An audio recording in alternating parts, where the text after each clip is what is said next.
How you guys doing today? It's Anthony Gangi, host of Tier Talk, and today I want to talk about understaffed and hiring out of desperation. So understaffed facilities and hiring out of desperation. Our show is Tier Talk. Guys, feel free, subscribe on the YouTube channel, interact, engage. Channels for us to build a bridge to kind of help corrections progressively move forward and to give out information that the public just doesn't know. Now, the reason why I want to talk about understaffed facilities is because if you read a lot of what goes on in Corrections 1, you'll read that there's a lot of facilities, southern part of the United States, the southwestern part of the United States, that are affected by understaffed, just not properly being staffed. And then obviously the reason why I also bring up hiring out of desperation is because facilities that aren't properly manned and you can't get the individuals to work, well, management starts to scramble. And when they start to scramble to fill those numbers, they start hiring, looking for bodies at that point.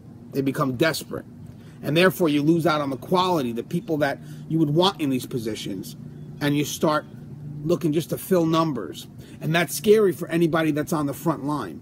And the reason why that's scary for anybody on the front line, and what I mean by on the front line, those that have been loyal to the system, those who have remained in the system, no matter what was going on, they stayed true to the system. They remained working even when the numbers weren't there, even when the incentives weren't there, the pay wasn't there. These are people that have been loyal to the system who trust us to get the right person to work next to them. So they're hoping, I mean, put it this way, if I was working the front line, right, I would want people next to me that I know were properly vetted. If that makes any sense. I would want people that was next to me that I knew went through the right system and you were giving me the best person you could possibly get. Because that person's going to be working next to me as I walk that tier, as I walk that dorm. So when we start hiring out of desperation because we're looking to fill numbers, the person next to me may not be the person I feel comfortable with walking down a tier. And again, management is just looking to get those numbers because their numbers are low and they're desperate for those numbers. But in that desperation, I have to ask, because I'm working next to that person, who you putting next to me? What's the history of this person? And I see that the incentives are low. I see that there's better offers right now at this point out of McDonald's. So my concern is, why ain't this person working at McDonald's, which has better pay? I am really concerned about the person that you're putting next to me.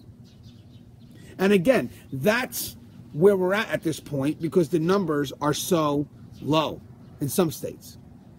Okay, so again, quality gets overlooked as management scrambles to find numbers to fill up their roster.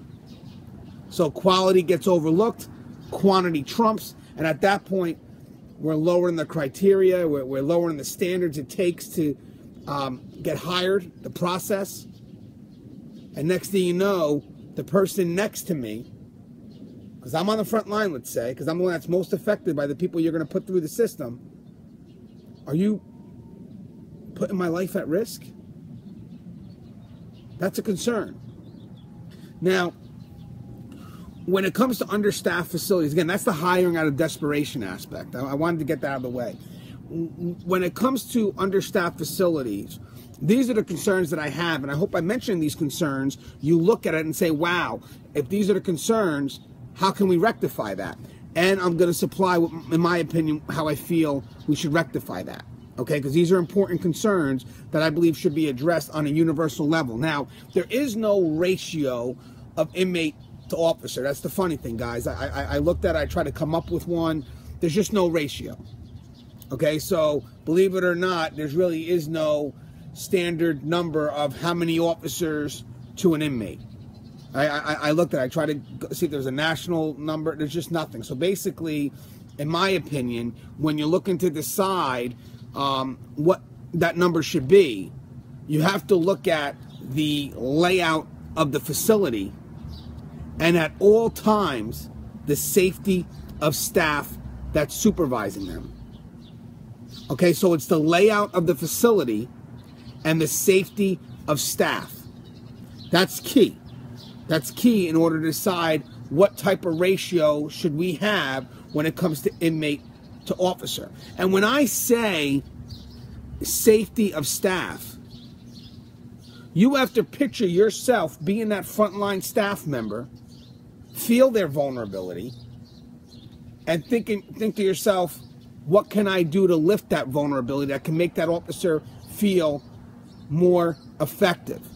Because again, if the numbers aren't there to protect that officer, in order for that officer to do that job, that officer is not going to be effective because he's going to feel vulnerable. And in some cases, they may not feel safe doing their job. If I don't know, or if I don't think that the numbers are there for me, I may not do my searches. I may not go after that contraband because of the risk. Because of the risk. But if the numbers are there and I know people have my back, I know I got good numbers in the wings coming to me if something goes wrong, not only am I going to be more effective and go after that contraband and do those searches, I have no excuse not to. Because I know that if I'm aggressive with what needs to be done, people are going to help me in the wings. But if I don't have that backing, if I don't know people are there, I'm not going to be as effective as I could be. And that's because I feel vulnerable. That's because I don't feel safe in the context of the job I have to perform. So, right off the bat, I want to talk about having a backup team automatically on standby. Now remember, guys, when you have people that are not familiar with the system, all they see is numbers. That's all they see. They don't know the actual operations of the facility, the ins and the outs. So all they see are numbers. When they decide to make their cuts or whatever it is that they decide to do, they're not basing it on the practical running of the facility. They're basing it on money, numbers, and that's wrong. You want to make any changes to a facility, you cannot eliminate the front line from those changes that have to be made. They need to get involved. They need to be a part of those changes. You know, there was a story once where management decided to cut 3 officers that used to supervise the outside of a yard of a facility that's in a big city. Upper management, not knowing any better, said, hey, these guys aren't doing anything. They're just standing there doing nothing. Let's cut them. Cut all 3. Well, next thing you know, contraband starts being thrown into the yard from people on the streets. So the presence of those officers deterred that behavior. But again, when you don't have experience, you're just looking to cut, safety and security is going to get jeopardized. But the front line, the staffs that are immediately affected by that cut, they're going to get hurt. Or worse off, they could be killed. So don't randomly place cuts because you're looking to save $1. It's not how it works. And I've been in facilities, guys, where I'm telling you guys, you want to talk about understaffing, a code happens, they got to call for outside help. They got to call for outside help. There's no immediate response in the facility. There's staff that serve double role, both EMS and custody, and they switch the role accordingly as needed. There's just not the numbers. There's no incentive to invite or retain. That's another thing. You want to increase those numbers, you need the incentive, right? You need to invite the right people in, which means you have to be competitive. You have to be competitive. And you cannot forget about the staff that's been most loyal to you. You have to have the incentive to retain, or else you're going to lose the people that are the most informed, the most experienced, the ones that can keep the safety of the facility going because they can train the other professionals. But you can't forget about either one. You can't lose the ones that are already there, remaining professional, staying true to their cause, and then you need the right people. Now, in my opinion, you always need an emergency backup team. And I'm going to tell you why, okay? Corrections, we have our moments, man, where codes are called, and we need a team in the wings. And let me explain why. And most of the time, this may affect third shift, but I've been reading, and in my readings, I think it can affect all shifts. But the reason why I want to mention third shift is third shift is usually the shift inside a correctional facility or jail that runs pretty much skeleton crew, and that's always been a concern for me, especially when I was a supervisor. And I'm going to explain why you need that backup team. Okay, if you have a backup team in the wings, 5 people, right? Just five, one backup team. Right? Now that team can rotate. You know, you want to rotate people, that's fine. But the team has to be present inside that facility because it deters and it motivates. And what I mean by that is, if I, as an officer, or even as a supervisor, am walking a wing or an open dorm guide is a open area where you have to walk, and you got like 80, hundreds, 150. The numbers in a dorm are crazy, and there may be only one officer watching all those inmates. So now this officer has to be effective. So now, as this officer's doing their tour, and he's searching, you know, doing what he's supposed to do, this officer will feel less vulnerable if he knows that if something goes wrong, he's got a team on standby, ready to respond. Inmates may know that, and that may stop them from doing something foolish. Not 100%, but it's better when they know there's people in the wings waiting to respond, as opposed to nobody there. Because remember, guys, our ability to protect our officers comes with that quick, rapid response. And when you want that officer to be effective, that officer has to know that that response is ready so he can do or she can do what needs to be done to be effective, to make the facility safe. Get rid of that contraband. Get rid of that contraband. It's always been key to me. Stop those fights. You want us to protect the inmates, you got to have the manpower to do it. Now, another standpoint from that is also management. Now, imagine if I'm management right now, a code happens, right, and my numbers are short. I have to think now, on the fly, so this code just happened, where am I going to get the manpower from? So I'm going to be pulling from all these different posts, hopefully making ethical decisions, but most likely I'm not because my numbers aren't there. So I'm pulling probably from posts that should remain manned, right? Because I'm pulling possibly from units or dorms because my numbers are just not there. Now, because I don't have that response team, I'm scrambling, and it's taken me a while to get to the scene. But if I have a team on standby and a team ready to go, the supervisor can now report to the scene, evaluate it, see what's going on. By the time the team comes in, guess what? The supervisor's well aware. We have a plan. We can go in. We're ready because the supervisor had a chance to evaluate the situation. But when the supervisor doesn't have that chance, he's scrambling, picking people, and then by the time you get to that area that's affected, they're just going to go in because too much time has been lost. This speeds up the response, makes people more effective in what they're doing, and hopefully deters the behavior from inmates. We hope. Also, again, this is not a catch-all, but just another view. You always want to have a weapon backing up another weapon on a trip. I read a lot. This year had a lot about trips that went wrong, and in some cases there just wasn't the manpower. It was one person on a trip. There was one story I remember where an officer had fell out and the inmate saved him, and it was a great story. It was a great story. Officer had a weapon and everything. It was a great story, but it could have went the other way. Where was the officer that was needed to back up that other officer? Any weapon needs another weapon to back it up. And in this case here, someone say, well, they were minimum inmates. The status of the inmate doesn't matter. The status of the inmate does not matter when it comes to sending out a trip and providing those officers with the proper backup. Because remember, guys, when we're on a trip, it's not just about the status of the inmate. It's not just about the inmate being low level, high level, none of that. That's part of it.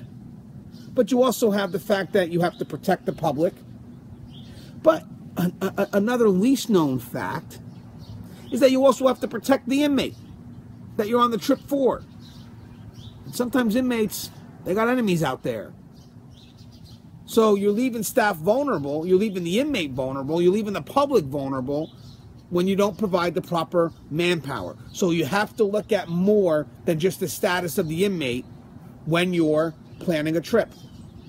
And at all times, you need backup. You need someone to watch the other officers back from a safe and removed distance. And that brings me to dorms. Ideally, when you have a dorm, now mind you, these posts have to be constantly manned. No one should be leaving one area to go to another area and leave that other area unsupervised.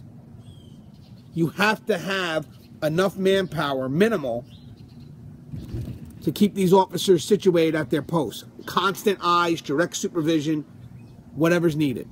But you also need one person. I'm going to push for an extra, but just hear me out. You need one person safely in a secured area, like a control point, local control point, with cameras that can provide eyes on the individuals in those dorms or in those areas.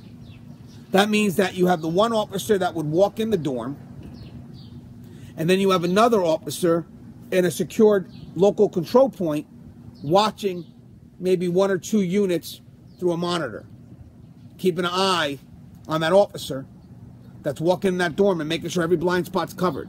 Now, to be honest with you, I would rather see two officers on the floor in each unit and one officer removed, further removed, and the LCP, safe distance, watching the two officers in the dorm.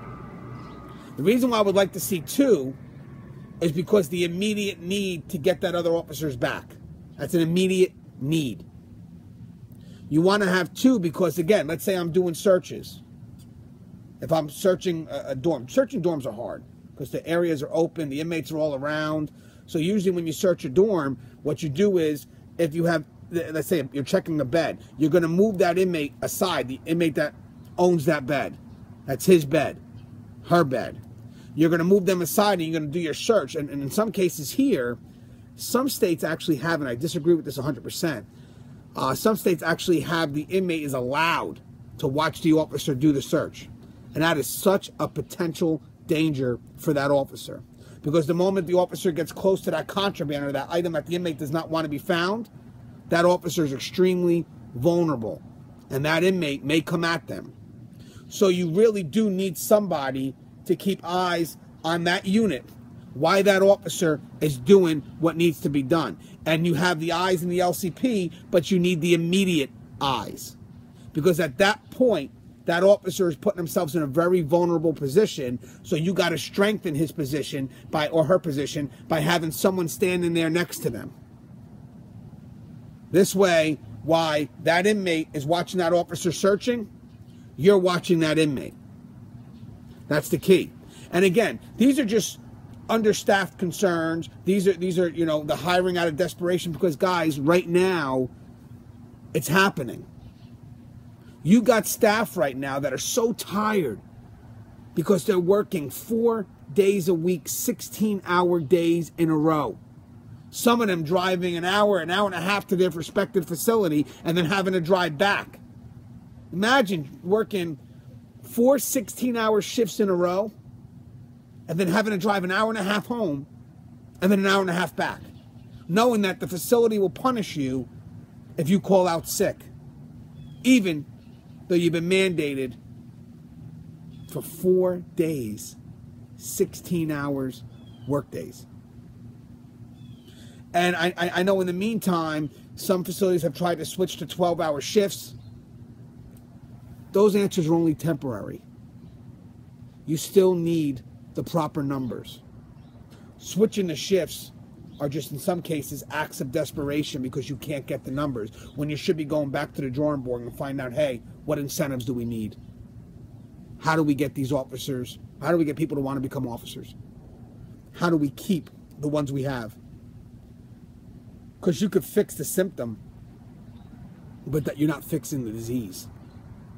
And right now, the facilities are plagued with understaffing. You got staff members that are just tired. They can't plan a life, so the morale is low because they don't know if they're going to be hit. They don't know if they're going to get mandated. They're frustrated.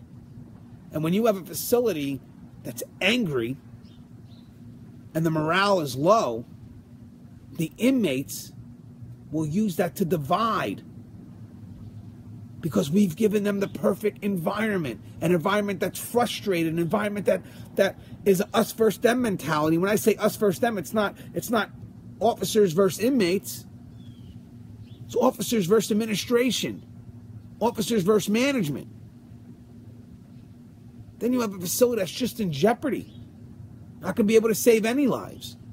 You're not going to be able to maintain the safe and secured running of the facility because you've got numbers are low. Staff just is not present.